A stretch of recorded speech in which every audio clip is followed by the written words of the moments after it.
Good morning everyone. Today we are starting with the numerical part of replacement theory. ठीक है, ये कल questions मैंने आपको बोले थे असाइनमेंट में करने के लिए. They are relevant from examination point of view. Let's start with the theoretical part of it. Now before starting the theory, it's just a quick 2-3 points which I want you to write it in your copy. Replacement is needed when any machinery has stopped working or its performance is decreasing. ठीक है, replacement की ज़रूरत तभी होती है जब एक machinery ने काम करना बंद कर दिया हो और हमें उसकी परफॉर्मेंस या उसकी एफिशिएंसी में we are seeing that its efficiency to work appropriately is decreasing day by day. This theory is made to find out, basically with the help of this replacement theory we would be able to find out when an asset is required to be replaced, that is किस time period में, किस year में हम उस asset को replace करेंगे.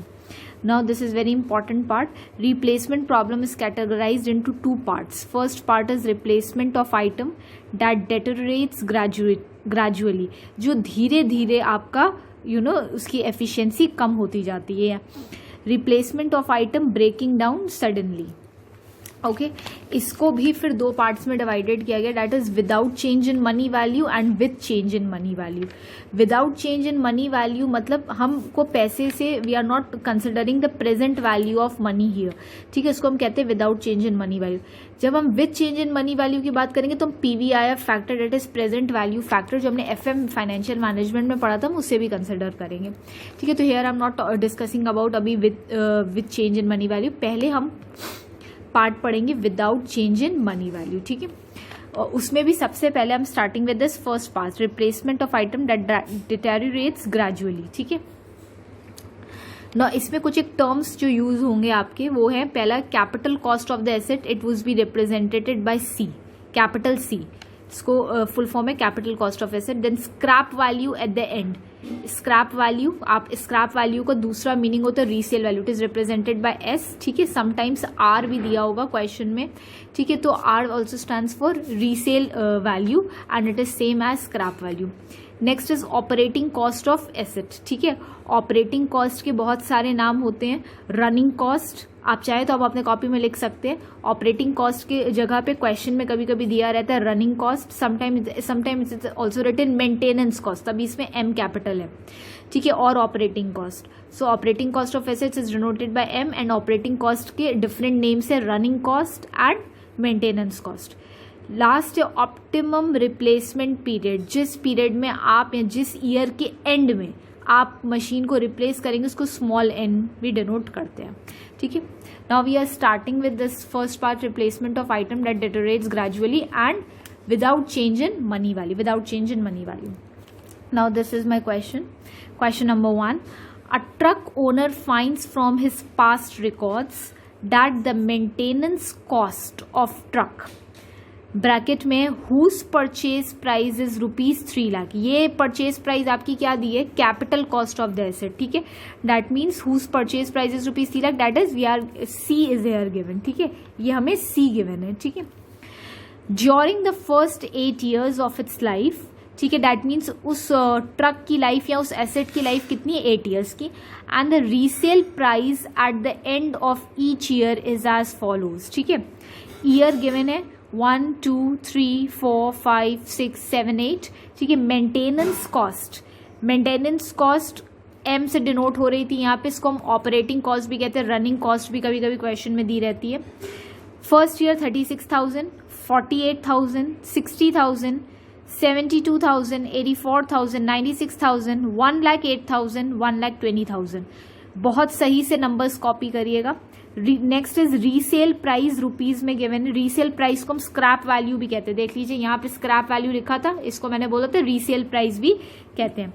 2 lakh, 1,50,000, 1,80,000, 70,000, 60,000, 50,000 and 40,000. This is the question. You can copy it nicely. Okay, let's start with the solution. Solution में in above question we can see that its maintenance cost is gradually increasing. ठीक है, अब आप एक चीज देख सकते हैं यहाँ पे, भाई मशीन रिप्लेसमेंट की बात तो तभी आएगी जब कोई प्रॉब्लम हो उसमें. ठीक है, मेंटेनेंस कॉस्ट आप देख सकते हैं यहाँ पे दी है मेंटेनेंस कॉस्ट. मेंटेनेंस कॉस्ट का क्या मतलब होता है, आपने कोई मशीन खरीदी, ठीक है, उस मशीन को आपने खरीदा, उसमें हर साल फ्यूल का खर्चा या कोई उसको अपडेट करा रहे हैं आप मशीन को, या उसमें XYZ बहुत सारे खर्चे होते to maintain that machine so that it could run efficiently and effectively. तो मेंटेनेंस कॉस्ट पहले साल तो 36,000 थी, अगले साल देखो कितनी बढ़ गई, 48,000 हो गई, फिर थर्ड ईयर में 60,000, फिर 72,000, और देखते देखते फोर्थ ईयर से 8th ईयर तक जाते जाते तो वो कितनी बढ़ गई, 1,20,000। तो धीरे धीरे जैसे जैसे वो मशीन ओल्ड होती जा रही है, ठीक है, उसके number of life of years बढ़ते जा रहे, वैसे वैसे उसका मेंटेनेंस कॉस्ट संभालने का खर्चा बढ़ता जा रहा है। और सिमिलरली एक चीज और हम आपको दिखाना चाहते हैं, रीसेल प्राइस क्या होता है भाई। अगर तुम मशीन की देखो इनिशियल कॉस्ट 3 लाख है, ठीक है, जिस टाइम पे आपने खरीदी वो 3 लाख की आपको मिली। अगर पहले साल के एंड में आप बेच रहे हैं, फर्स्ट ईयर के एंड में, तो उसकी रीसेल प्राइस या स्क्रैप वैल्यू वाज 2 लाख, ठीक है। अब वही चीज अगर आप सेकेंड ईयर में बेच रहे हैं तो वो देखिए फिर कम हो गई, 1,50,000। थर्ड ईयर में बेच रहे हैं तो 1 लाख हो गई, एंड अगर आपने उसको 8th ईयर में बेची तो वो 3 लाख की मशीन का रीसेल प्राइस क्या मिल रहा है आपको, 40,000, विच इज मच लेस। तो हर साल मेंटेनेंस कॉस्ट बढ़ता जाता है और रीसेल वैल्यू प्रोडक्ट की कम होती जाती है। I hope you got this point clear. अब यही मैंने देखिए यहाँ लिखा है, in above question we can see that its maintenance cost is gradually increasing, okay, whereas its resale price is decreasing. Thus in solution we have to find in which year we will be replacing the asset, ठीक है, हमें ये पता करना है किस year में हम एसेट को रिप्लेस करेंगे। डेप्रीसिएशन का यहाँ पे वर्किंग नोट में आप लिख सकते हैं, फॉर्मूला होता है cost minus scrap, C minus S, ठीक है, ये एब्रीविएशन मैंने यहाँ से लिया है, आपको मैंने पहले बताया था, C is cost, capital cost of the asset, and S is scrap value, ठीक है। कभी कभी क्वेश्चन में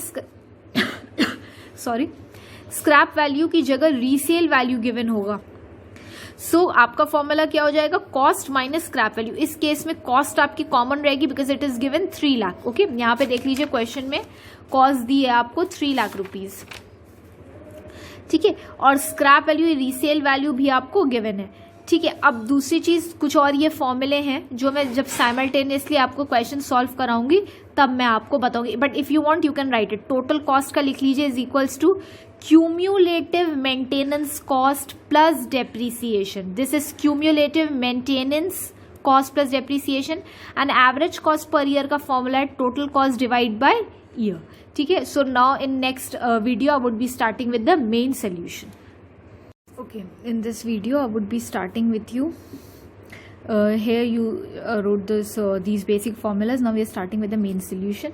For the main solution, what you are supposed to do, just make 3, 4, 5, 6, 7 columns you have to make, okay, and now just try to understand it very nicely, and please take out your calculator. I have solved it, that doesn't mean you're going to copy the digits from here, just use your own calculator, because after this I'm going to give you one question to do yourself, then you would be having problems, so it's better you do it simultaneously taking out your calculator. So year सबसे पहला column है आपका year का, ठीक है। अब year आप देख सकते हैं यहाँ पे दिए हैं आपको 1 से लेके 8 तक, ठीक। I have also copied year 1 to 8. It is better to leave 1 line and then write, एक साथ नहीं लिखेगा कोई भी बच्चा। If you want you can leave 2 lines का स्पेस भी आप छोड़ सकते हो, बट एटलीस्ट 1 लाइन का स्पेस तो छोड़ना। So as you can see year मैंने लिखे 1 to 8 टिल।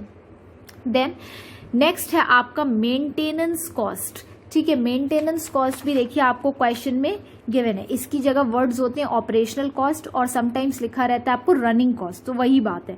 तो मेंटेनेंस कॉस्ट ये पूरी क्वेश्चन में 1 से लेके 8 ईयर तक मैंने यहाँ पे कॉपी कर ली है, एज यू कैन सी, ठीक है। I have copied it, you are suppose to copy till 8th year, जो भी लिखिए क्वेश्चन में। अब थर्ड कॉलम आपका देखिए मैंने लिख भी दिया कॉपी फ्रॉम क्वेश्चन, इसका सिंबल M है, ठीक है। नेक्स्ट आपका इसके बाद आप क्या कैलकुलेट करेंगे, क्यूम्यूलेटिव मेंटेनेंस कॉस्ट, ठीक है। क्यूम्यूलेटिव फ्रीक्वेंसी निकालते थे स्टैट्स में, वैसे ही क्यूम्यूलेटिव मेंटेनेंस कॉस्ट है, मतलब पहली 36,000, ठीक है। नेक्स्ट 36,000 प्लस 48,000, ठीक है। I can show you also here 36,000 plus 48,000, you got 84,000, you can see 84,000, ठीक है। अब फिर 84,000 ये वाली plus 60,000, 84,000 plus 60,000. You got 1,44,000. 1,44,000. Again 1,44,000 plus 72,000. 2,16,000. ठीक है, 2,16,000 plus 84,000. 3 lakh. ठीक है, 3 lakh plus 96,000. 3,96,000. ठीक है, 3,96,000 plus 1,08,000.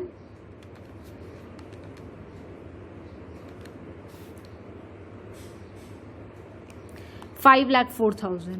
5,04,000 plus 1,20,000. You will get 6,24,000. अब आपको एक क्रॉस चेक करने का काम ये करना है, ये लास्ट वैल्यू जो भी आ रही है क्यूमुलेटिव मेंटेनेंस कॉस्ट की शुड बी सेम.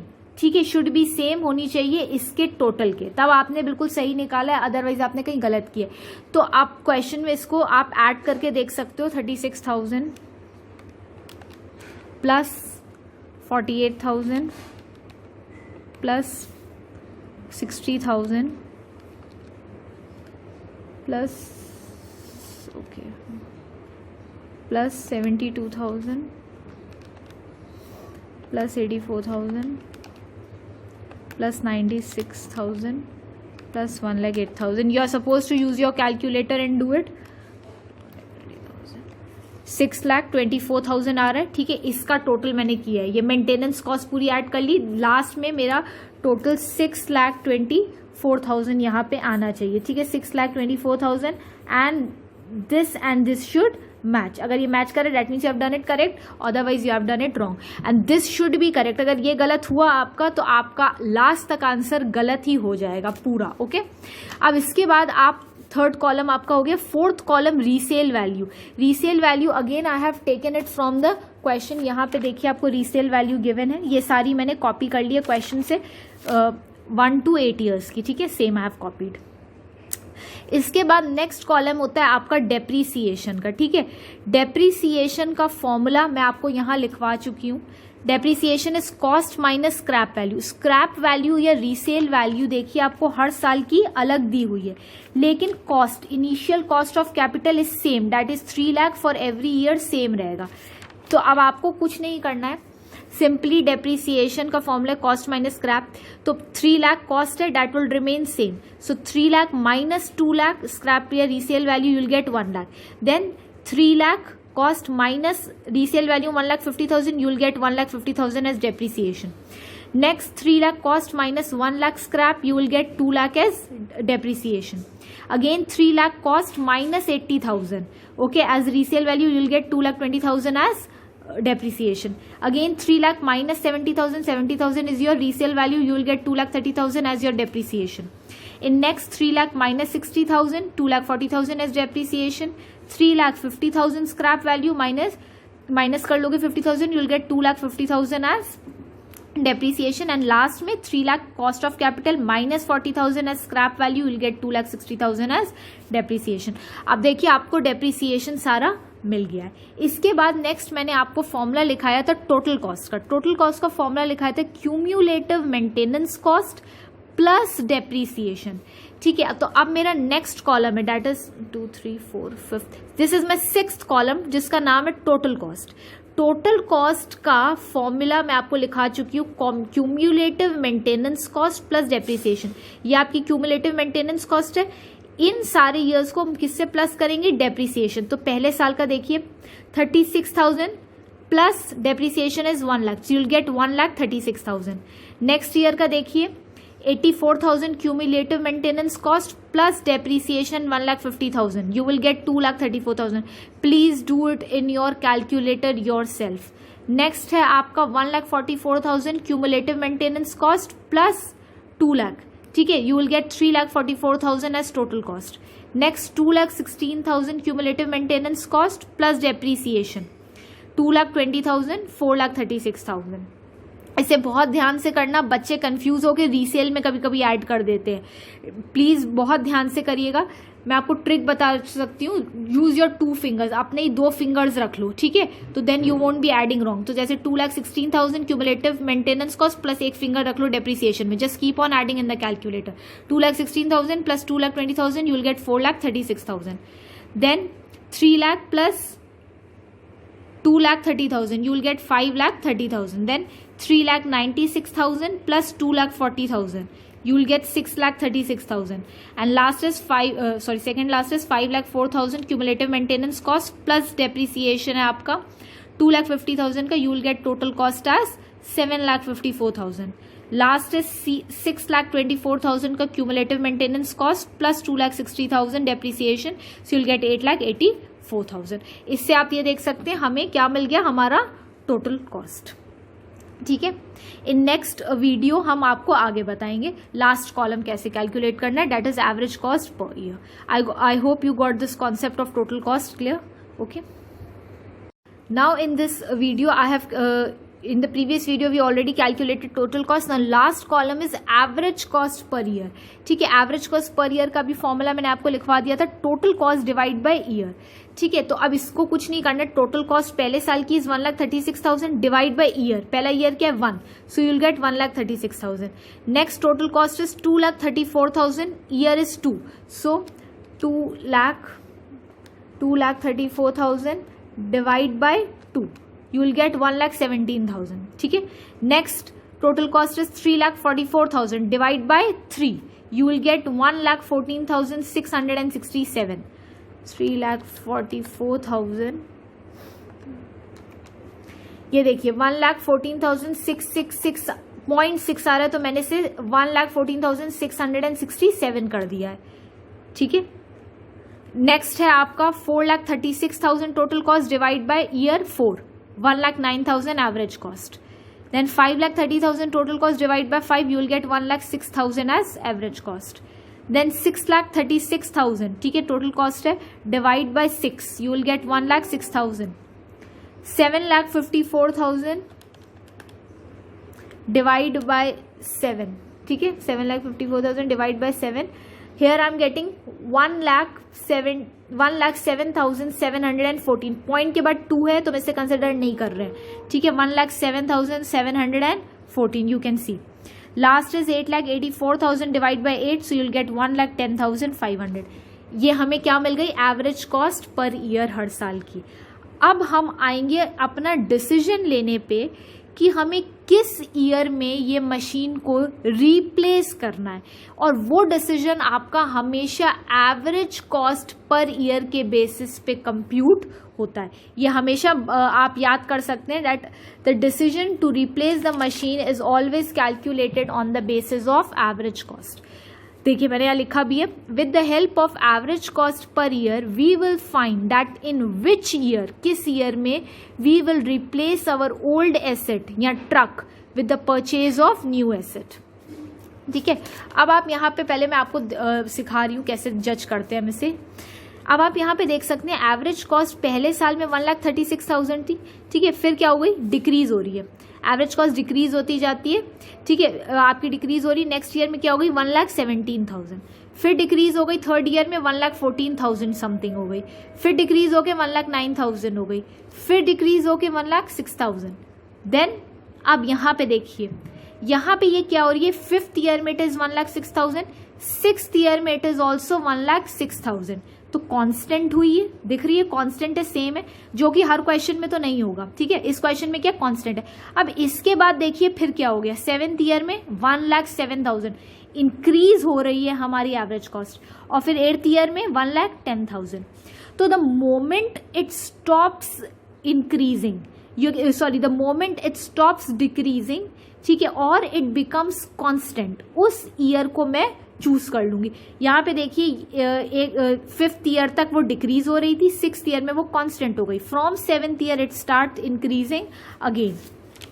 तो now this you are supposed to write, as we can see in above question, average cost per year, that is from year 1 to 5 is decreasing in sixth year. ठीक है, constant हो गई, and seventh and eighth year it is increasing. Seventh and eighth year it is increasing. Thus the optimal period in which we are going to replace the truck or our asset is sixth year. क्योंकि sixth year में देखिए आप ये कैसी हो रही है, sixth year में it is being constant. ठीक है, अगर फॉर एग्जाम्पल ये सेम नहीं होता, ठीक है, यहाँ पे होता 1,07,000, तो अब आप किस ईयर के एंड में चेंज करते, 5th ईयर के एंड में, because after 5th year in 6th year it was 1,07,000, that means it was increasing. तो यहाँ पे आप eight the end of 5th year, जिस ईयर के बाद वो इंक्रीज हो रही है कॉस्ट, एवरेज कॉस्ट, उस ईयर के एंड में हम मशीन रिप्लेस कर लेंगे। हेयर तो वो कांस्टेंट हो रही है। Thus the optimal period in which we are going to replace the truck is 6th year. Even I want you to write is at the end of 6th year, लिख लो, ये बहुत important है, at the end of 6th year. ये नहीं कि 6th year के beginning में बदल दो, नहीं, eight the end of 6th year होता है, ठीक है। Yeah, 6th year is the optimal period. After this year, average cost is increasing. So, at the end of 6th year, we are going to replace our machinery. This was the basic question, and I hope you got it very clear. अब इसी question के हिसाब से आप एक homework में question करेंगे. Okay. This is the question which you are supposed to do it in your homework. ठीक है. डू योर सेल्फ लिखा है मैंने, होमवर्क नहीं है। पहले चीज़ तो ये, होमवर्क का मतलब आप में से कुछ लोग समझते हैं शाम को करके भेजना, नहीं, you are suppose to send me by 4 only. So this is your class work, do yourself. Question number 2, a firm is considering the replacement of a machine, comma, whose cost price is 12,200। ये cost price का क्या मतलब है, ये आपको क्या दिया है, सी, कैपिटल कॉस्ट दी हुई है, सी गिवन है 12,200 and it's scrap value is 200। ठीक है, स्क्रैप वैल्यू के लिए क्या कह रहे हैं, 200 है। From experience the running maintenance, bracket में मैंने लिख भी दिया, रनिंग कॉस्ट यहाँ पे दी है। रनिंग कॉस्ट का मतलब होता है या तो मेंटेनेंस कॉस्ट दिया हो या operating cost, are found to be as follows. Year given है 1, 2, 3, 4, 5, 6, 7, 8। रनिंग कॉस्ट इज इक्विवेलेंट या equal to your maintenance cost, ठीक है, यहाँ ऑपरेटिंग कॉस्ट। फर्स्ट ईयर में 200, सेकेंड ईयर में 500, थर्ड ईयर में 800, फोर्थ ईयर में 1200, फिफ्थ ईयर में 1800, सिक्स्थ ईयर में 2500, सेवेंथ ईयर में 3200 एंड एट्थ ईयर में 4000। ठीक है, अब मैं आपको एक हिंट बता दे रही हूँ, नीचे क्वेश्चन में, अभी क्वेश्चन कंप्लीट नहीं हुआ, when should the machine be replaced. अब आप देखिए यहाँ पे पिछला जो क्वेश्चन किया था उसमें स्क्रैप वैल्यू दी थी, इसमें स्क्रैप वैल्यू उन्होंने हर साल की नहीं दी है, लेकिन ऊपर एक कॉमन स्क्रैप वैल्यू गिवन है, तो मतलब स्क्रैप वैल्यू 200 जो ये गिवन है ये हर साल की scrap value, that means 200, 200, 200, 200 in every year the scrap value from 1 to 8 is same. तो जब स्क्रैप वैल्यू सेम है, कॉस्ट ऑफ कैपिटल सेम है, तो डेप्रिसिएशन हर साल क्या आएगा, same. I hope you got this point clear. अब आप इस क्वेश्चन को खुद से सॉल्व करेंगे after solving both the questions, question 1 and question 2 nicely, and please do it neatly, don't scribble, ठीक है, अच्छे से बिल्कुल नीटली करके then send me pictures positively by 4। And if at any point you are facing any doubt और there is any problem, please don't discuss with your friends, I am here, you can call me any time, ठीक है, I will sort your doubts, but try to do it yourself. Thank you.